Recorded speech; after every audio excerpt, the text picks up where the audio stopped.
What's going on? It's the RapNerd, and today I wanted to talk about LL's latest album that dropped last week called The Force. Now, LL has went old school with the promotion, dropping single after single, doing interviews and roundtables about the album before it even released. Probably like a month out, he was out talking about this.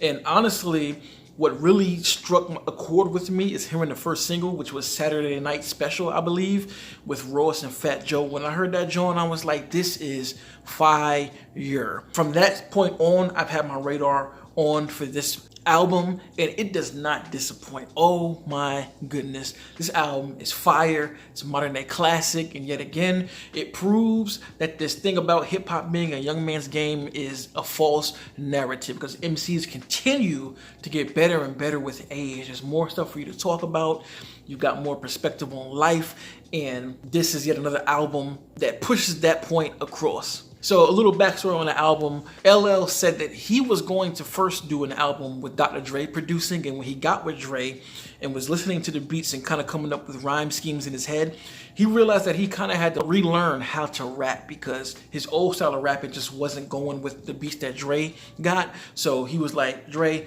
hold on for a second, let me get my shit back. And he went to Q-Tip to help recreate and reinvent his rhyming style and patterns, and they collabed to make this beautiful boom bap, Afrocentric, Black Power, old school hip hop that I just love and adore, yo. The sounds of both of these two, from LL's voice to Q-Tip's beats, just come together so perfectly. And honestly, LL sounds vocally just as strong as he was in what would consider to be his heyday. His voice is powerful, his lines are sharp, he understands tone, and he definitely stepped his rhyming up to fit today's format of rapping. You pair that with Q-Tip's super New York production with these gritty samples and guitar riffs that just feel like both something from old school New York to blaxploitation-esque records, and it's a perfect combination of music. Like, this to me is what old school New York sounds like today. This is that vintage New York sound for any MC that doesn't understand what New York once was or is. Like, this is the album to listen to for that.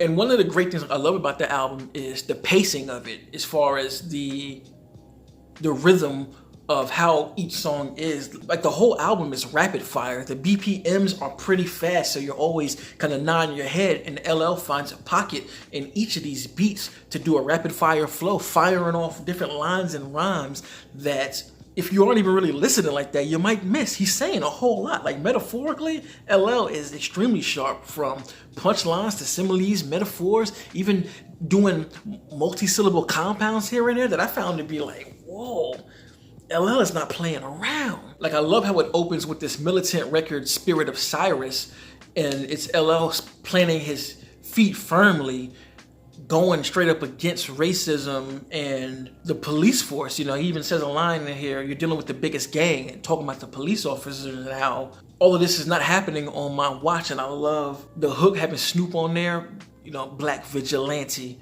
I black and blue your family. Don't try to apprehend me, I black and blue your family. That is such a powerful record. I could see a group of Black Panthers just walking down the street, solid stature, black sunglasses on, with it's just blaring from the speakers. I love this record. And then it goes directly into the fourth, not even like a fade out. It just abruptly jumps into this sound that's reminiscent of Static, and then that beat drops, and it's just hard hitting as hell. And LL comes on there, vicious, smooth as Luther Vandross, down in Sandros. So much confidence in his bar structure that you can't help but just nod your head as that kick just knocks off. So good. And just with lines like, you complain that your team is cold, rewind that, we Panthers, I proceed to eat a goat. Like, there's lines like that all over here that are just sharply witted, and LL is proving why he hasn't lost a step, and he's out rapping almost 80% of the game on this album. And then it goes to Saturday Night Special, which is another record that I love. As I mentioned earlier, this is the one that hooked my attention as soon as I heard it. Seeing that video in black and white in this smooth yet relentless beat that I don't even know how to explain it. It's just It's just gorgeous, man. But after that is Black Code Suite, which is another joint that I was talking about that just sounds like some blaxploitation record. Like I could see this song being played in any type of recreation of a 70s black film. It just works very perfectly because of Q-Tip's production. And then L opens up, look at mama, she's in the kitchen, she's swinging her hips and dipping the chicken in flour. It says a whole lot without saying much. It's just black as hell. You understand what that's like if you're of the culture, and that's just speaking to us as the people. And the whole track is just going over this type of thing, what means the most to black culture, and I love it.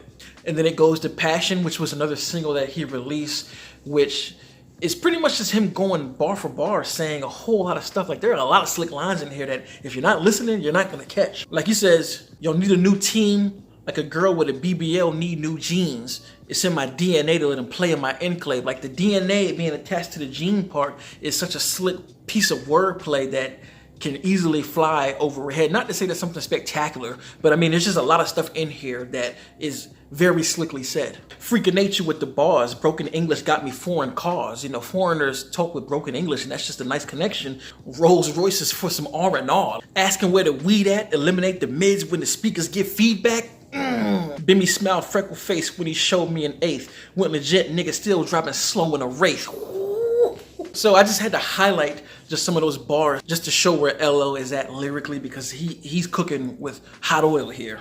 Then you get to another single called Proclivitives featuring Sweetie, which is a very, very sexy joint. Really love this. Like it feels like you're in some type of nightclub for freak ass people in like a weird way. I don't know how to understand it, but it just works. And I love Sweetie's verse. I believe that's her on the hook.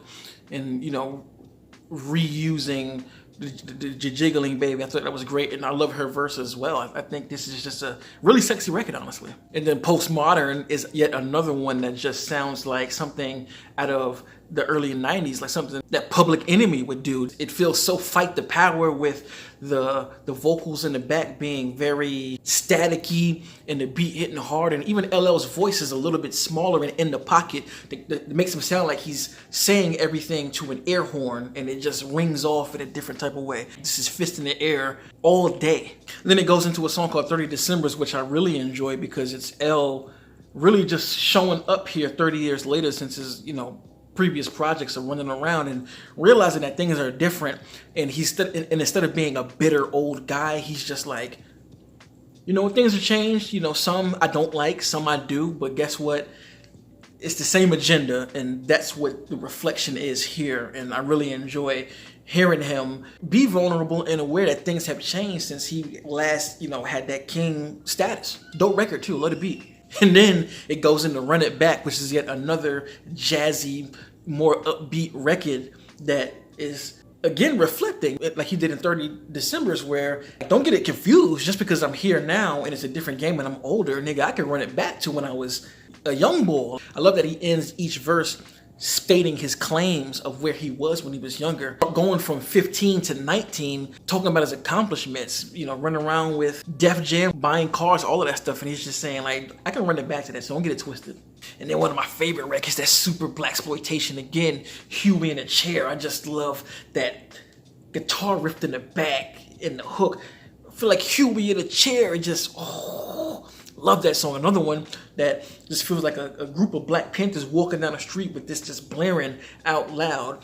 LL offering a super dope verse featuring Busta Rhymes, who also had a super ill verse as well that just fits this record so perfectly. And yet again, another one of those blaxploitation records, Basquiat Energy, with huge 70 vibes, with the guitar again really telling you what kind of energy is on. Pro-black, this is what you get, and this is what you're gonna receive from here on out, from me, and what I want the culture to also be. And then the next one is Praise Him featuring Nas, which I feel like is just groovy and 100% a throwback to 80s hip hop. Having those sample drums from Outstanding. What more can you ask for? L and Nas, two Queens legends, doing what they do best. And Nas continuing his run of just ill verses that he's had this past 5 years. And then we get Murdergram featuring Eminem, which, oh my God, what a record here. This is, oh my God, like Eminem's verse on here. Again, LL killed it as well, but Eminem just saying certain lines in here just made me be like, how the fuck did he think of that? Keep it gangster like Frank and Sinatra. You got a few fucking train killers on ya. Like, so many fans, they go crazy and mob ya. You can't get a mafia. Like, what? But based on the views of this video, everybody knows this, so there's no need for me to stick here. But just a phenomenal track. Then he ends the record with The Vow. So you gotta understand, he ends these 3 records with Nas, Eminem, and then this posse cut with a group of people that I've never heard of, but just go crazy. Oh my goodness. L himself goes crazy. The first verse of The Vow with him telling a fanatical way of how he was born as a hip hop god. Then he gets into this bag of like what he does when he's here now. Like my favorite line that he says is, moving the chess pieces like telekinesis. As a baby, he would walk with 2 Pampers on leashes. Oh! What an ill verse, and then it's followed by 2 other cats that just kill it. I think the other cat is Mad Squibs, and his multi-game is ridiculous and just saying crazy stuff. And then it's a cat who's from Louisiana who has one of the bars of the song. I fathered you peasants, you niggas my sons, so when I kill you motherfuckers, we gonna call it postpartum depression. Ah! And then it ends and he's like, The Vow. What a piece of work this album is. Oh my God, this album is incredible.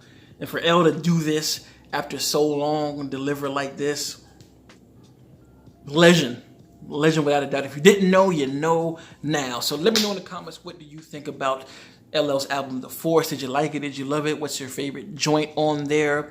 And if you like this kind of content, make sure to like and subscribe. And if you already are subscribed, thank you, and until next time, peace. RapNerd Productions, no capping, that's word to mommy. Instead of banking on it, now rapping is just a hobby.